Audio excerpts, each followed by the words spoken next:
Today we're going to be talking about the digestive system part 2, the intestines.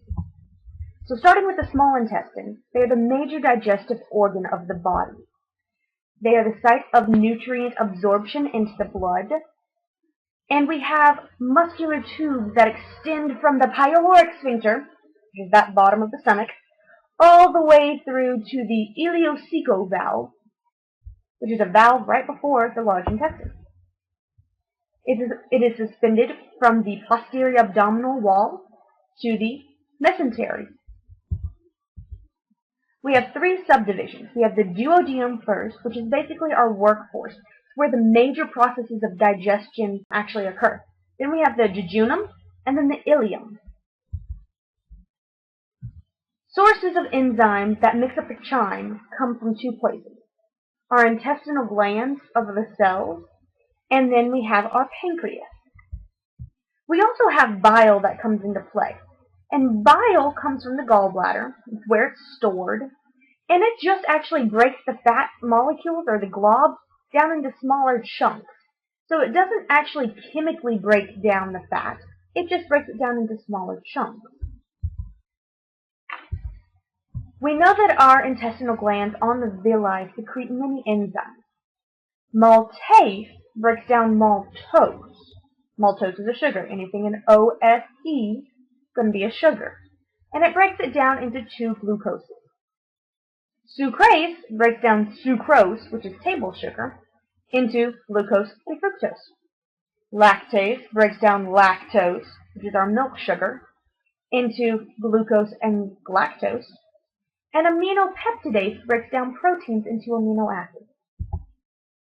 Our pancreatic enzymes are responsible for fat digestion, which is lipase, nucleic acid digestion, which is nucleases, and then it also is alkaline content, neutralizes the acidity of the chyme. Remember, the chyme was mixed with hydrochloric acid in the stomach, so that's very acidic. So the alkaline from the pancreas helps neutralize that acidity. So here we see the pancreas, and we see the gallbladder, and we see connected to the duodenum. The small intestines have villi, which are basically going to be finger-like projections from the mucosa, or the lining. You see them here. It gives the small intestine more surface area so it can absorb more and have more glands to produce more enzymes.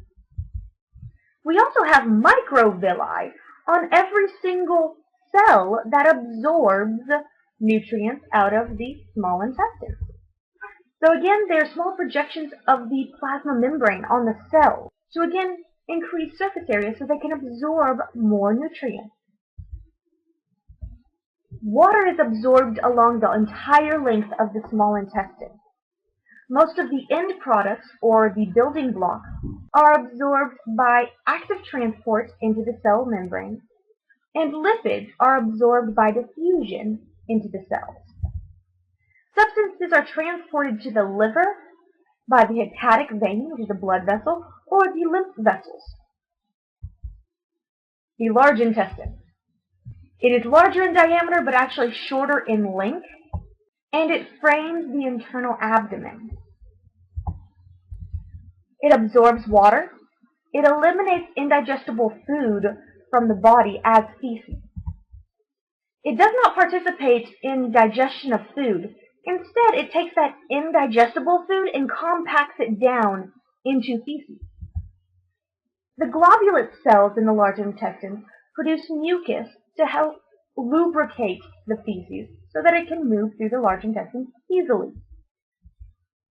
We have the cecum, which is the first sac-like portion of the large intestine. And also the cecum, we have the appendix. The appendix stores gut bacteria to replenish after we have taken antibiotics that may have destroyed our gut bacteria, or had an illness that may have had that gut bacteria sloughed out. It also can have an accumulation of lymphatic tissue that can sometimes become inflamed, therefore causing you to have appendicitis. And it hangs from the cecum. So again, here we have our cecum, and then we have our appendix that hangs from it. Now our colon has 4 sections to it. The ascending colon, which means going up, the transverse colon, which means going across, the descending colon, which means going down, and then the S-shaped sigmoid colon. Sigmoid or S-shaped. Then we have the rectum and the anus, which is the external opening of the body. So here are 9 questions that you might want to go back through and answer. Make sure your notes can answer these, because you might see them on a quiz. Have a great night.